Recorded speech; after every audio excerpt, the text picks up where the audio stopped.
Okay అమ్మ, బనకచెర్ల ఎవ్వరికి నష్టం లేదు.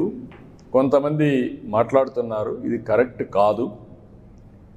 తెలంగాణలో కొన్ని ప్రాజెక్టులు నేను సమైక్య ఆంధ్రప్రదేశ్లోనే దేవాదులు నేనే పునాదులు వేశాను. ఆ రోజు లిఫ్ట్ ఇరిగేషన్ పెట్టా.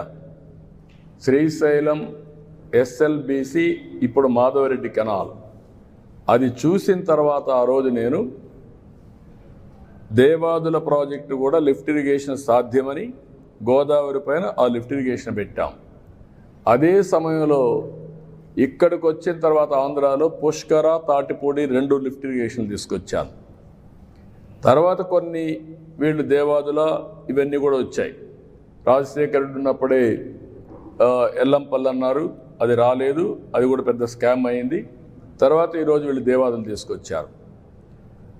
గోదావరిలో నీళ్లు ఉన్నాయి, పైన ఉండేవాళ్ళు వాడుకుంటారు, కింద వాడుకోవచ్చు.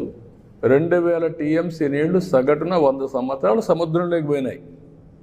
సముద్రంలోకి పోయే నీళ్లు ఒక 200 టీఎంసీ ఇక్కడ కానీ అక్కడ కానీ వాడుకుంటే రాష్ట్రాలు బాగుపడతాయి, తెలుగు కమ్యూనిటీ బాగుపడుతుంది, నీటి సమస్య పరిష్కారం అవుతుంది.